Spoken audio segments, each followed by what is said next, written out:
What if I told you that one baby's cries uncovered a secret that an entire church had failed to see for years?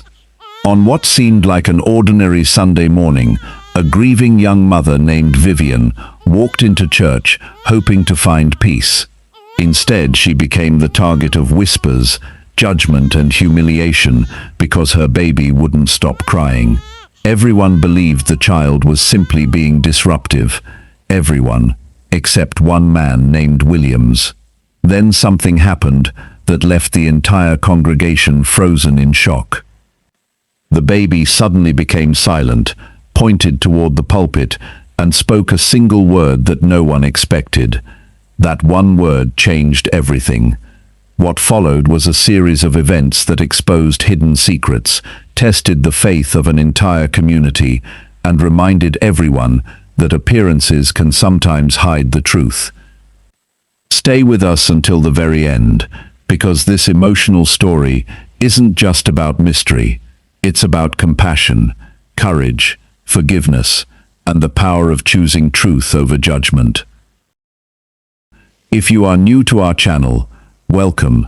Kindly hit the subscription button on your screen and turn on the notification bell for more powerful emotional stories like this.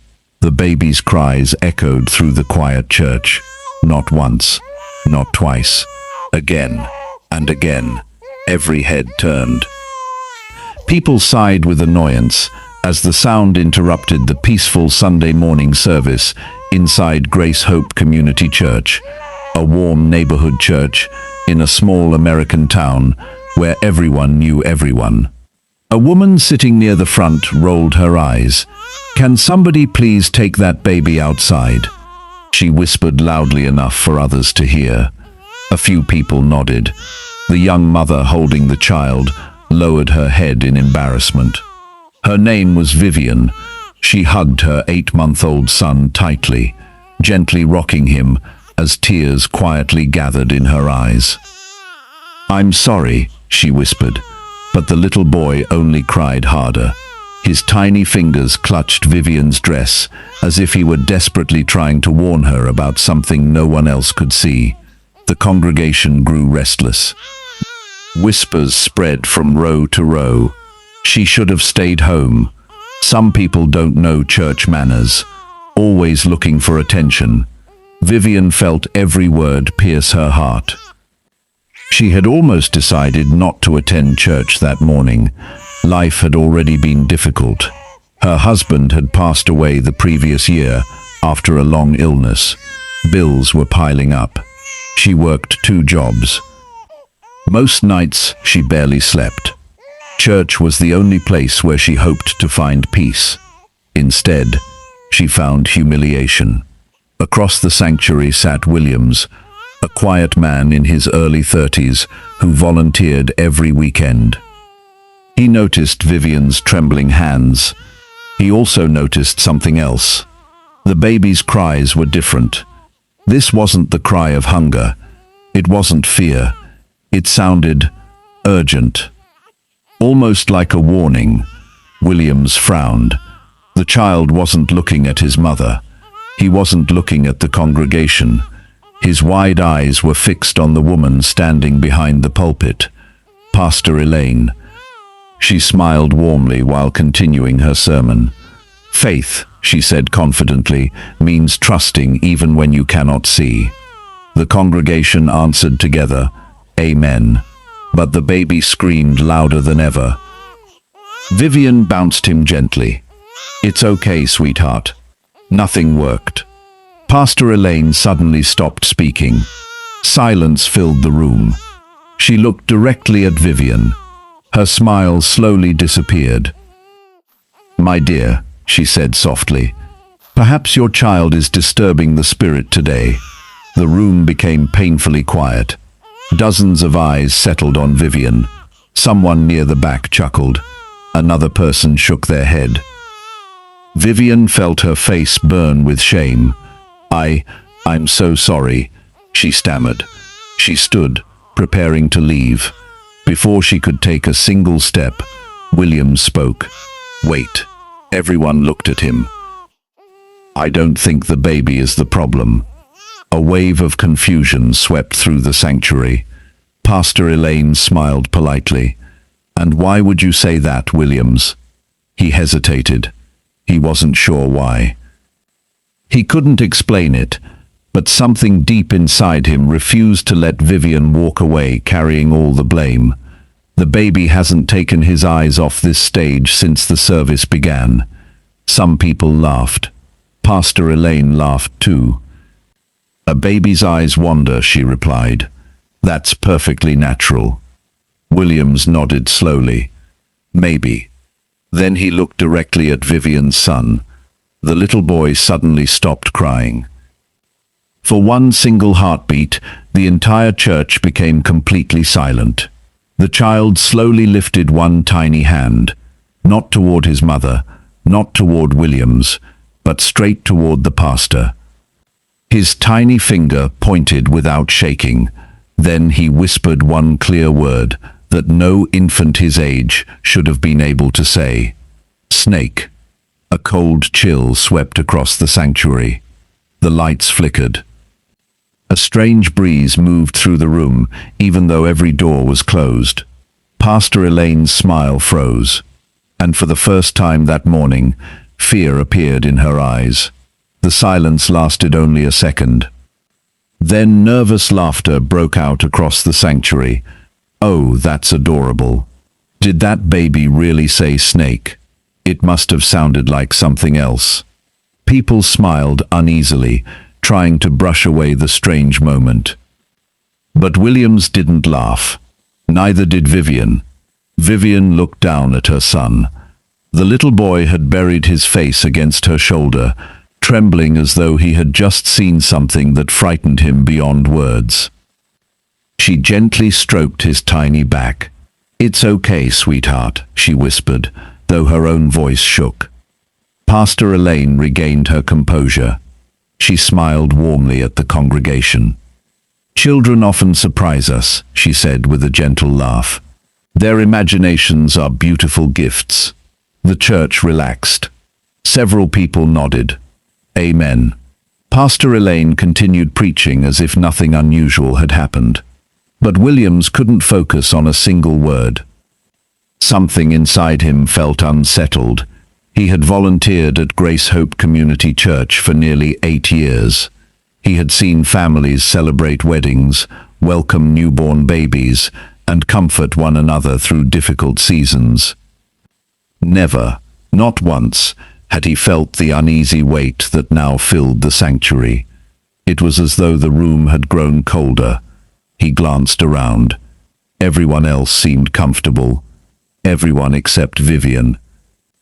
She was quietly crying, not because of the whispers anymore, because she felt completely alone. Ever since losing her husband, life had become an endless series of disappointments. Friends who once promised to help slowly disappeared. Neighbors stopped calling. Even people at church, the place she trusted most, seemed to avoid her. Some quietly suggested that her struggles meant she lacked enough faith. Others offered polite smiles, but never stayed long enough to hear her story. She wasn't looking for pity. She only wanted someone to remind her that she still mattered. Instead, this morning had become another painful memory, another reminder that she never quite belonged. As the sermon continued, her son suddenly tightened his grip around her neck. His breathing became quick. He refused to look toward the pulpit. Vivian kissed his forehead. I think we'll go home. Before she could leave, an elderly woman sitting nearby gently touched her arm. Her name was Mrs. Harper. I know today has been difficult, she said softly. Please don't let embarrassment convince you that you're unwelcome. Vivian forced a weak smile. Thank you. Mrs. Harper looked into the baby's frightened eyes. He usually acts like this. Vivian slowly shook her head. No, he hardly ever cries. Mrs. Harper frowned. Then maybe we shouldn't ignore what happened. Across the room, Williams overheard their conversation. He walked over carefully. I've never seen him like this either, he admitted. Vivian looked surprised. You remember him? Williams smiled gently. I remember everyone who comes through these doors. For the first time all morning, Vivian managed a small smile. It didn't last. A loud thud echoed from somewhere behind the stage. The congregation turned. One of the large wooden crosses decorating the side wall had fallen to the floor. No one had touched it. Several ushers hurried over. It must not have been secured properly, someone said. The explanation sounded reasonable, yet no one looked convinced. Pastor Elaine paused only briefly before continuing her message. But now, even she seemed distracted. She kept glancing toward Vivian and the baby. Her confident smile appeared forced. Williams noticed.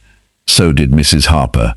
Something was changing, not just in the room, inside the people. Questions were beginning to replace certainty. Fear was replacing comfort.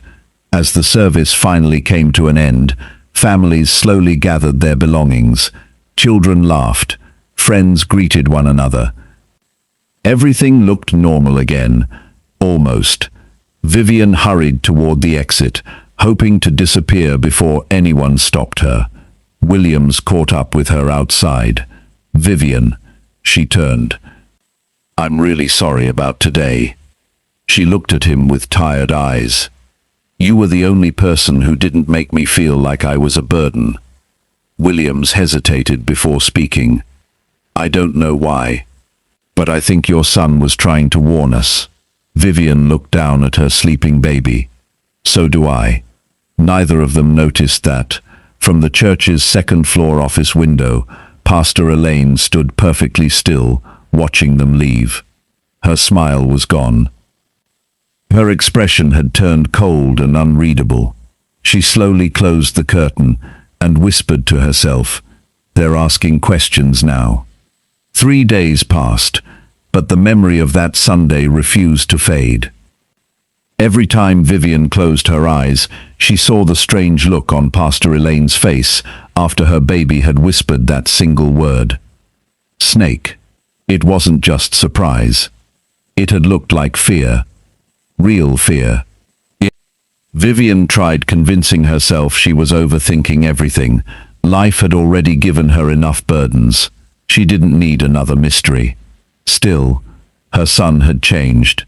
Before that Sunday, little Noah had been cheerful and easygoing. Now, whenever they drove past Grace Hope Community Church, he became unusually quiet. His tiny hands gripped his blanket, and he turned his face away from the building. He never cried. He simply refused to look. Vivian noticed. So did Williams. The two met by chance one afternoon at a neighborhood coffee shop. Williams had been hoping to see her. I've been thinking about Sunday, he admitted after they sat down. Vivian sighed. So have I. For a moment, neither of them spoke. Finally, Williams reached into his backpack and placed a worn leather journal on the table. It belonged to my grandfather. Vivian looked at it curiously. He was one of the founding members of Grace Hope Church. She blinked. I didn't know that. Most people don't. Williams carefully opened the journal. Its yellowed pages were filled with handwritten notes, dating back nearly 40 years. Near the middle, one page caught Vivian's attention. Across the top, written in faded ink, were the words, "When appearances become more important than truth, the church becomes vulnerable to deception." Vivian read the sentence twice. What does that mean? Williams turned another page. My grandfather believed that people should never follow someone simply because they sounded convincing. He always said character matters more than charisma.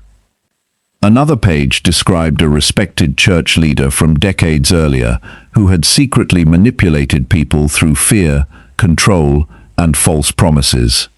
Eventually, the truth came out, not through arguments, but because ordinary people chose honesty over silence. Vivian looked thoughtful.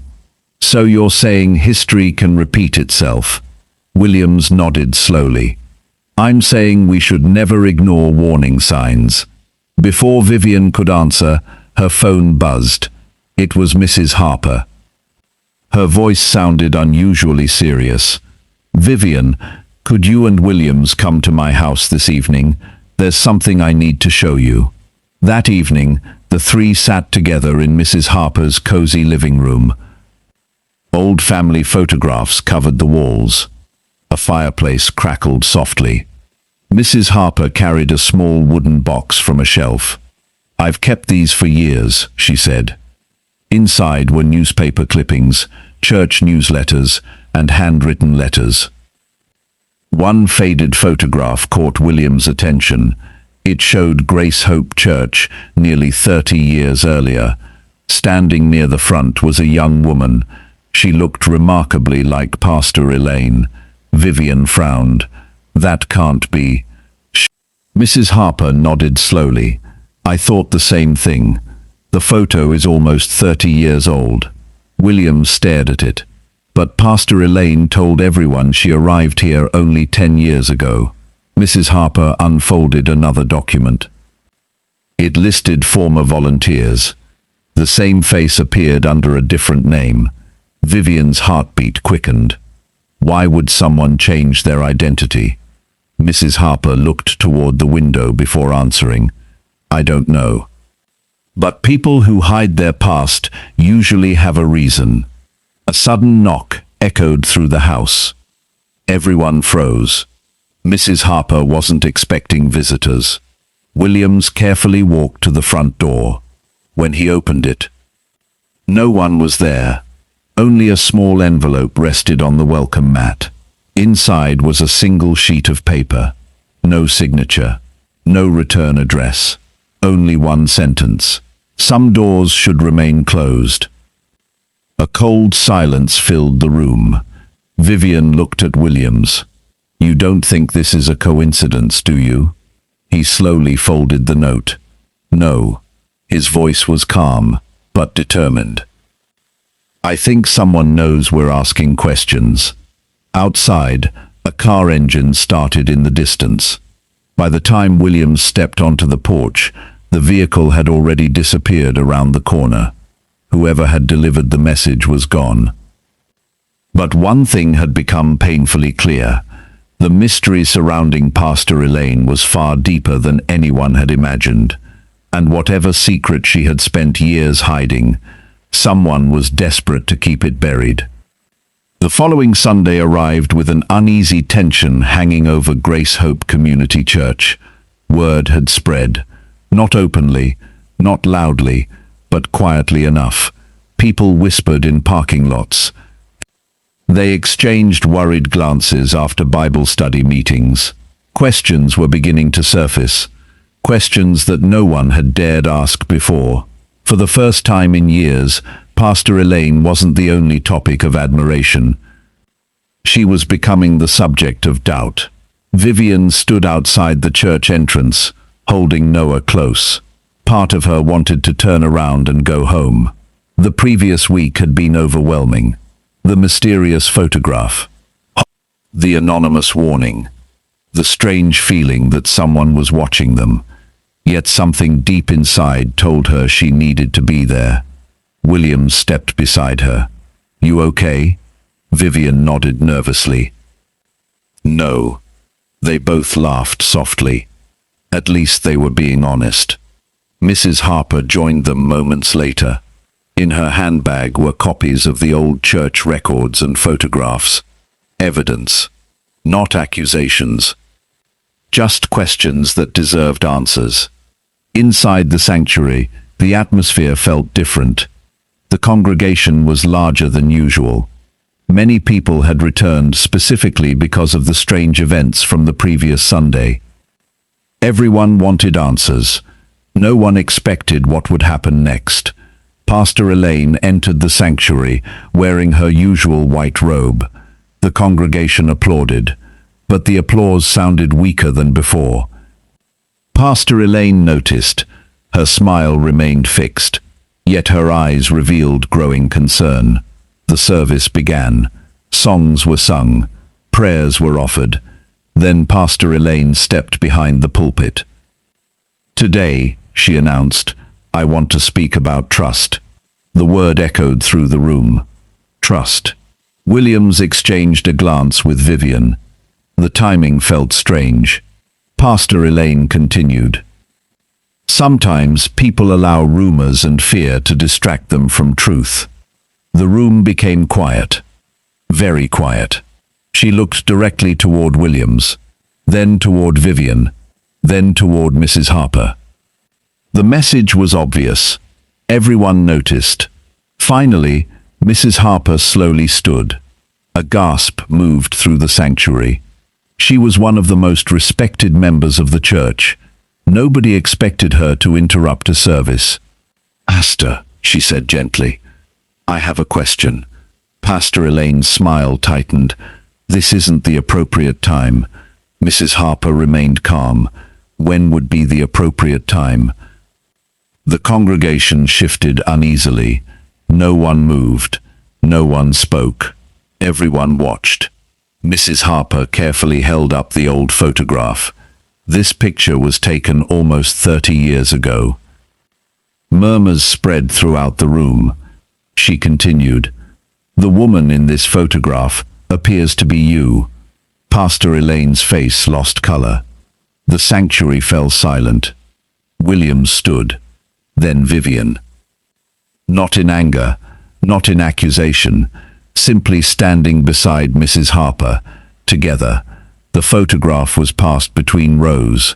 People stared at it, compared it, whispered. The resemblance was undeniable.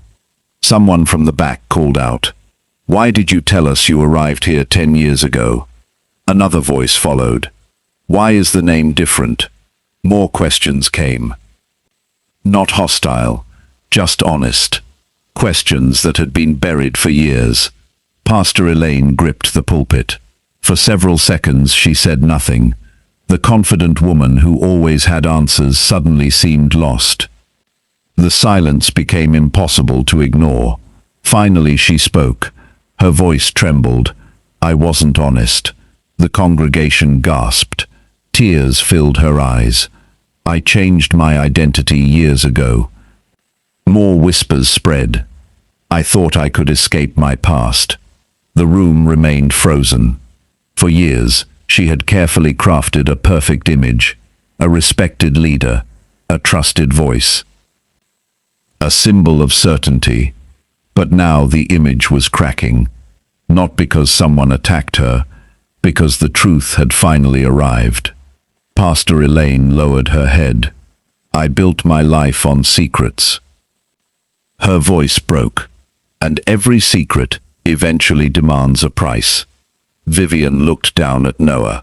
The baby was calm, completely calm. For the first time since that strange Sunday, he showed no fear. The congregation sat in stunned silence. No dramatic argument followed, no chaos, no shouting, only a room full of people witnessing something they never expected. The fall of a carefully hidden lie, and the beginning of a truth that could no longer remain hidden. What happened next would change Grace Hope Community Church forever. The sanctuary remained silent. No one rushed toward the pulpit. No one shouted. No one celebrated. The only sound was the quiet sobbing of people trying to understand how someone they had trusted for so many years could have hidden such an important part of her life. Pastor Elaine slowly stepped away from the pulpit. For years she had stood there with confidence. Now her shoulders were heavy. The carefully built image she had protected had fallen apart in a single morning. She looked around the sanctuary. Every face carried a different emotion. Some were disappointed. Some were heartbroken. Others simply looked confused. Finally, Pastor Elaine spoke once more. "I wanted people to admire me more than I wanted to be honest with them." Her voice trembled. I became so afraid of losing respect that I stopped living truthfully. Tears rolled down her face. I convinced myself that hiding the truth was easier than facing it. She looked toward Vivian. I'm sorry.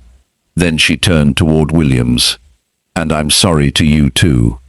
Williams slowly walked to the front. The church watched every step. He wasn't angry. He wasn't smiling. He simply looked saddened.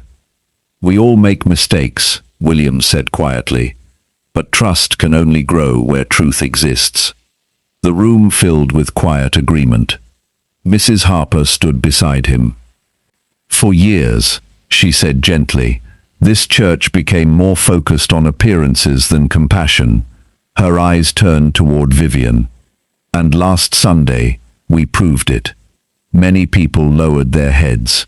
They remembered the whispers, the judgment, the embarrassment. They remembered how quickly they had blamed a grieving young mother instead of offering kindness. One by one, members of the congregation walked toward Vivian. The woman who had complained about the crying baby spoke first. I'm sorry. Another followed. I judged you without knowing your story. Soon several others embraced Vivian. She couldn't hold back her tears. For the first time since losing her husband, she no longer felt invisible. She wasn't standing alone anymore. She had found a family, not because they were perfect, but because they had finally chosen humility over pride. Little Noah smiled from his mother's arms. The fear that had filled his tiny face was completely gone. He reached toward Williams, laughing softly. The sound warmed the entire sanctuary.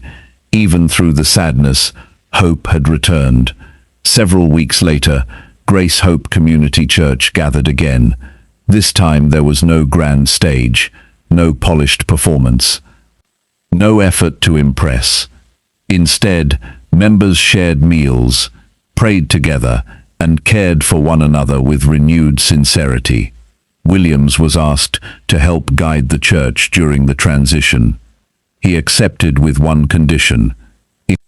We will never measure someone's worth by how successful they appear, he said. We will measure it by how faithfully they love others. Everyone agreed. Vivian also found a new beginning. She accepted a position coordinating the church's community outreach program, helping single parents, widows, and families facing difficult seasons. She knew exactly what loneliness felt like. Now, she wanted no one else to carry that burden alone. Months later, she stood outside the church after another Sunday service. Children laughed across the lawn. Neighbors greeted one another warmly. Noah toddled happily through the grass, while Williams chased after him, making him giggle. Vivian smiled as sunlight filled the quiet afternoon. She realized something beautiful. The hardest day of her life inside that church had become the beginning of her healing. The humiliation that once brought tears had opened the door to compassion. The whispers had been replaced with encouragement. The loneliness had been replaced with belonging.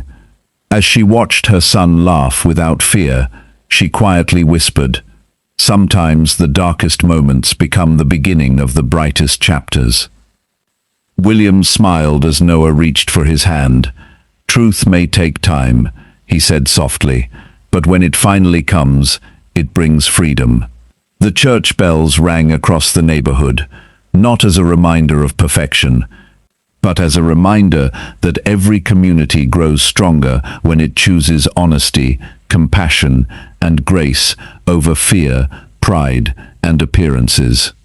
And from that day forward, Grace Hope Community Church was no longer remembered for the secrets that once divided it. It was remembered for the day people chose truth, forgiveness, and love. Before we continue, take a moment to reflect. Have you ever judged someone before knowing their story? Or has someone judged you unfairly? Share your thoughts in the comments. We'd love to hear from you. If you enjoy powerful emotional stories with meaningful lessons, please take a second to like this video, subscribe to the channel, and turn on the notification bell so you never miss our next story. Now, settle in, keep your eyes on the screen, and prepare for a story that will challenge your assumptions and stay with you long after it ends. Let's begin.